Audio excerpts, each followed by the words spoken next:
yo quisiera preguntándole sobre, es que hay trabajos destacados suyos sobre cine, televisión, videojuegos, pero ahí entraremos en detalle preguntándote por Light. Light es una historia totalmente que me dejó pues a mí impresionado por no solo su actuación, sino también por el contexto que se maneja.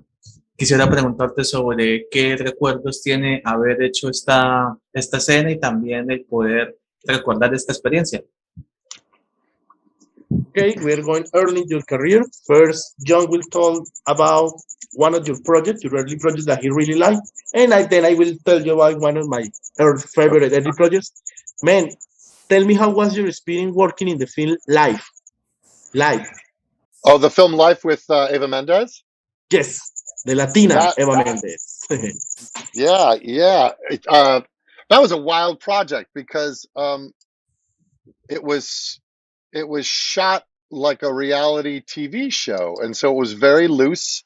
It was a lot of fun in spite of the fact that it was a very serious movie. It was a lot of fun to shoot on set. Yeah.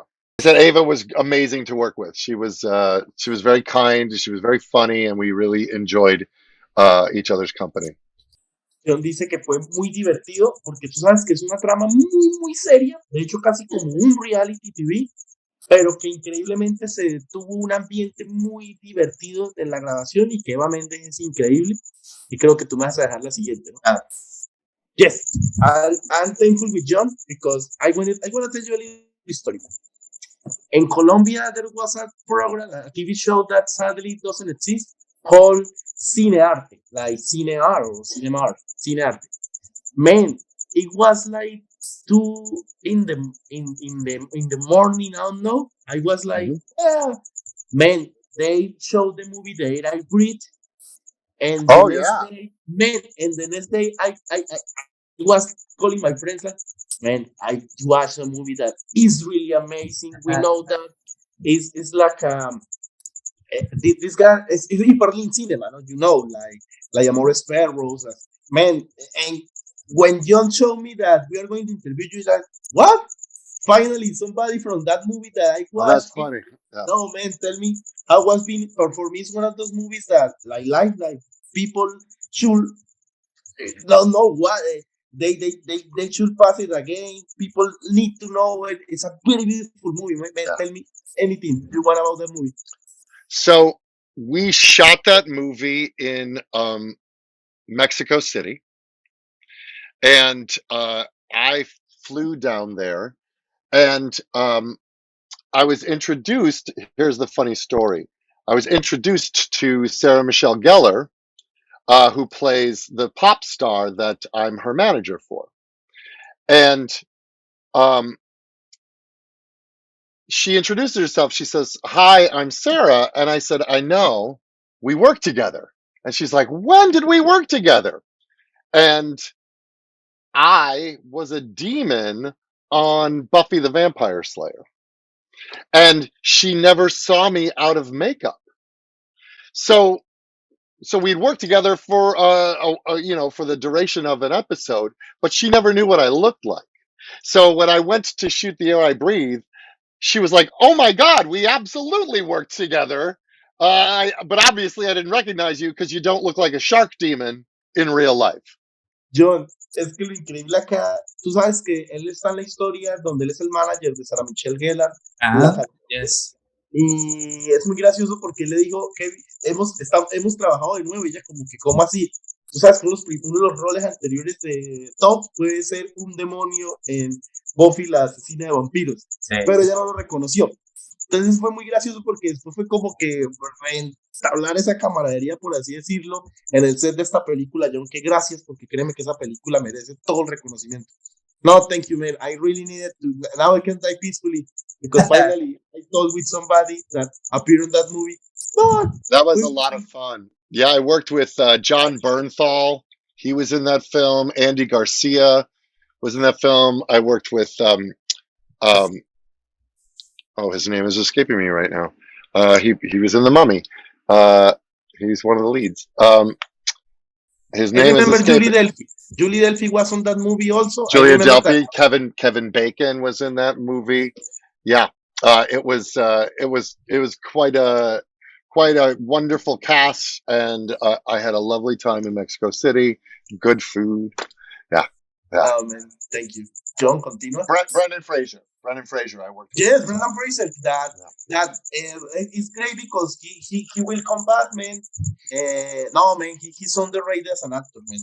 Yeah, But I need to tell you here, you're also very underrated as an actor. he's a Eh, wonderful actor. Yeah, and you too, man. thank you. Don't forget it. yo, yo Bueno, creo que entendiste. sí, por supuesto, claro, y no solo eso, es que es destacar porque la carrera de todo ha sido tanto película como en el cine de gran taquilla, sino también en cine que la verdad, pues a todos los fans de él nos gustaría pues, de pronto abarcar todo ese tema. Por ejemplo, hay dos producciones que me gustó muchísimo porque las vi hace mucho tiempo, en la época, bueno, del colegio, tanto de la universidad, y es Tobe Friends y Apocalypse. Men, cuéntanos sobre qué mensaje le dejó a él como impregnado el haber hecho esta cintas. Hey, man, we know that you got a very huge career, and sometimes people interview you about, yeah, the big projects, with cash. But John wants to know, because he also saw, and I need to saw it, watch it by the way, the movies To Be Friends and Apocalypse. So if you can tell me something, yeah, man, and we are going to keep digging because in fact I got a crazy history about one other, how I saw other your movies, but tell us about this To Be Friends and Apocalypse. So, To Be Friends was a very small, beautiful film where it was just myself and Joelle Carter, and she and I. Uh, we went for 3 weeks to a ranch in Santa Barbara, and it was just her and me and the crew shooting this beautiful film about friendship. And it was very tragic, but it was also a beautiful story. And I personally had a situation where a friend of mine who her life ended tragically, and so I related to the script when I read it, and I remember saying this to the director when I auditioned, that I connected to the script, and then I got the part, and Joelle and I became friends from that point on, and we are still in touch. So that's To Be Friends, and then I'll talk about April Apocalypse. John, antes de hablar de Apocalypse, es que te quiere contar que esta película se grabó en 3 semanas en Santa Bárbara. Súper pequeña, tú sabes. Él y Noel Carter dicen que siguen siendo amigos, que él quería contarte eso porque a pesar de la trama que tú sabes que es muy dura, fue una película donde, pues, digamos como que creció una amistad que sigue en estos días. Go ahead, man. Apocalypse. So April Apocalypse, I was walking my dog in my neighborhood, and this young screenwriter came up to me, and he was a fan of a show that I did called The Riches. And he said, "Hey, I'm doing this film. I have a very small part that I would love for you to read." And he said, "It's a zombie movie, and I love horror films." And so I said, "Absolutely, I'll read it." And as I read it, there was another part. I'm like, I really like this other part of this character called the priest, and not the smaller part because he didn't want to like take up too much of my time. And he's like, it'll be a real quick shoot in and out. And I was like, but I kind of like this other part of this character, the priest, who is a zombie hunter. And he goes, well, if you want to do that part, it's bigger, but we would love to have you do that one. And I was like, that sounds like a lot of fun.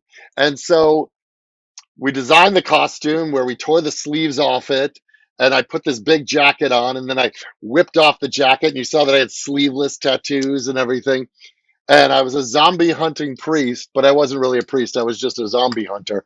And then I remember it was like 2 o'clock in the morning when I was finishing, and they were just covering me in blood as the zombies were eating my neck. It was wonderful shoot. I had a blast. John, Todd se encontraba paseando su perrito. Okay. De repente aparece el guionista de la cinta, aparece el señor Brent Tarnum, y es muy gracioso Brentano. porque él dice como que, yes, como que, oye, tengo esta película y te tengo este papel. Todd lo lee y le dice, y mira, mire cómo es la vida. No quiero ese papel, quiero el papel del cura, del priest. Wow. No, pero pues te teníamos otro papel. Jhon dice que se creó el personaje de cero, tú sabes, súper tatuado, la chaqueta. Dice que a las 2 de la mañana se hicieron las tomas así de la sangre con él. Pero o sea, imagínate que gracias a ese paseo y gracias a todo, pues, o sea, esa conversación, él no tuvo ese papel. He's smiling. Jhon is happy, man. Yes, I'm happy.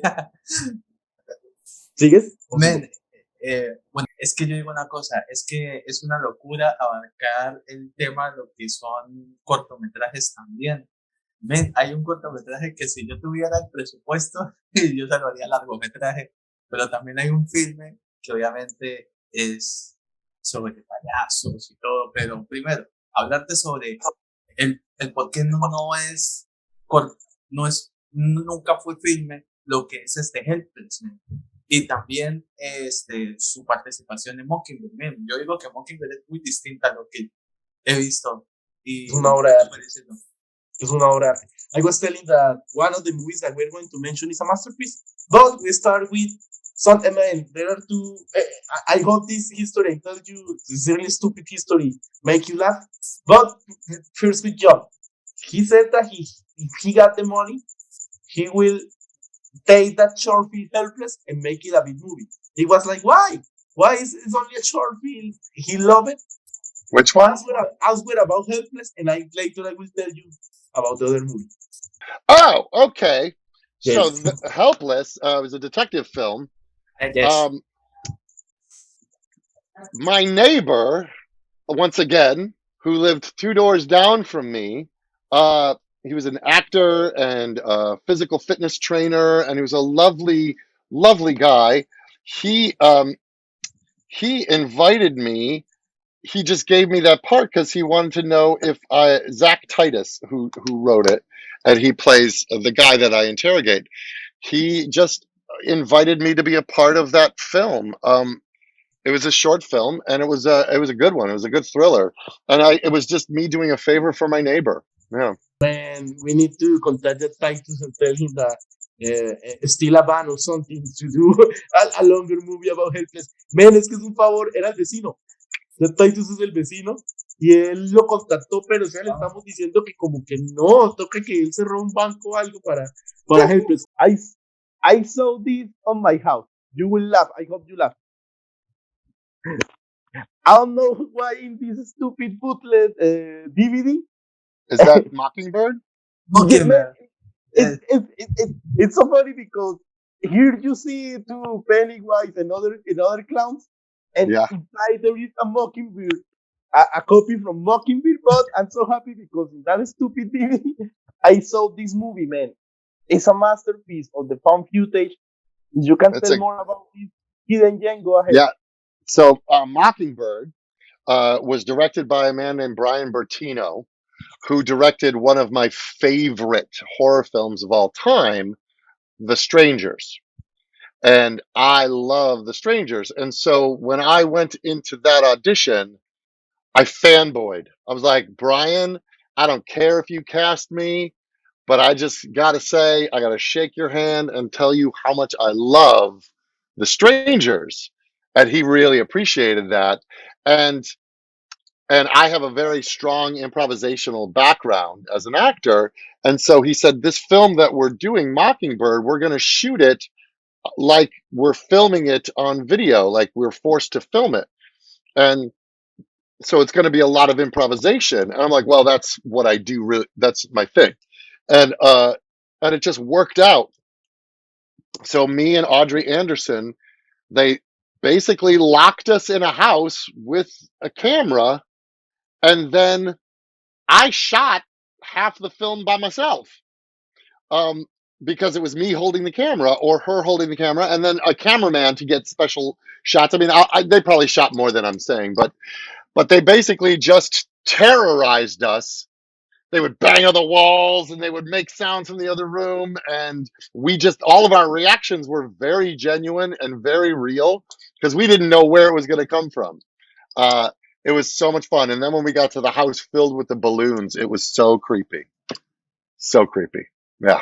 Man, knowing that you are a really big fan of, man, in fact, uh, I'm also a fan of you because I love to watch YouTube channels about video. You have had appeared in a lot, and I freaking really love retro video, man. Man, how how was that moment in your career when you um, combine your yes, you role as an actor in a lot of great projects that got really cool fans like Supernatural, 12 Monkeys, and man, for me it's amazing to know that you are the screenwriter of Forspoken with the amazing Amy Henny that for me is Ella oh, Balinska, yeah. Legacy of Kane for me is a masterpiece and of course Uncharted, and So man, Forspoken, yeah. and you can tell us something about that untitled piece of art. Forspoken it'll come out in February or January of next year, and it was a lot of fun to write. I worked with my dear friend Amy Hennig, and then who did Uncharted, and then